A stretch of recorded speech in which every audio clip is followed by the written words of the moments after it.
Antonio Brown, left, celebrates with James Conner after Conner's touchdown Sunday.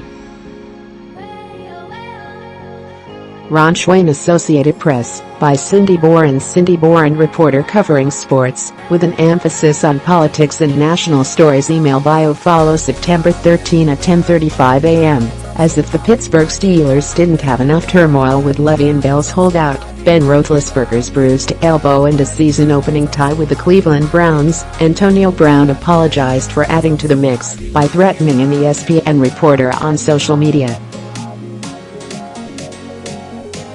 Brown had responded after Jesse Washington, a senior writer for The Undefeated, wrote a story with the headline, "Antonio Brown is an Instagram All-Pro."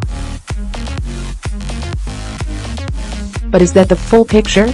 In a since-deleted tweet, Brown wrote to Washington, via the Post-Gazette, "Wait till I see you broy gone, see what your jaw look like." He also has blocked Washington on Instagram, writing, "Stay in your lane" in a direct message.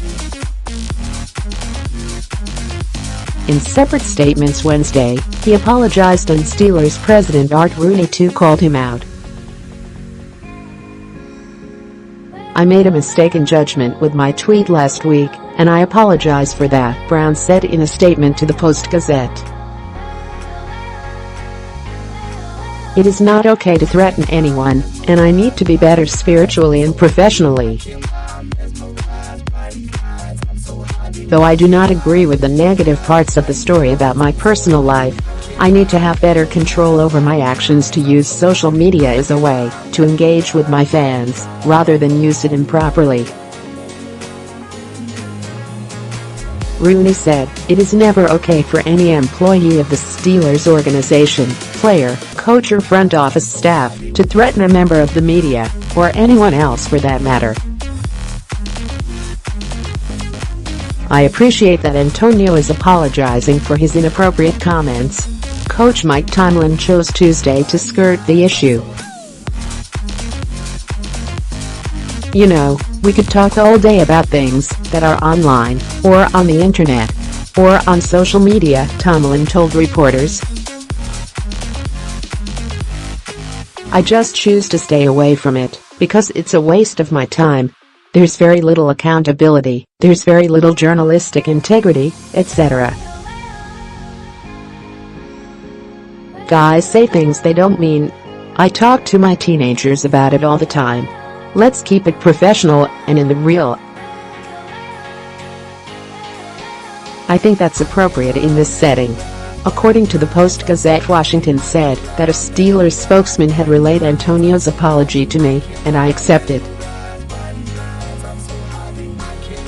"I understand that things happen in emotional moments. I don't hold it against him at all. I absolutely did not set out to do a negative story. I just wanted to write about who he was off the field, like I've done dozens of times in my career."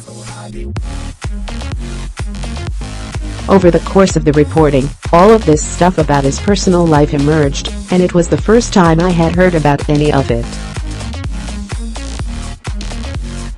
Washington's story details Brown's off-season work and dedication heading into a must-win season for the Steelers.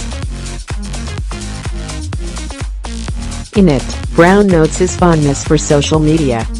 "I can't really express myself in this game," Brown said. "I can't really tell you how I feel."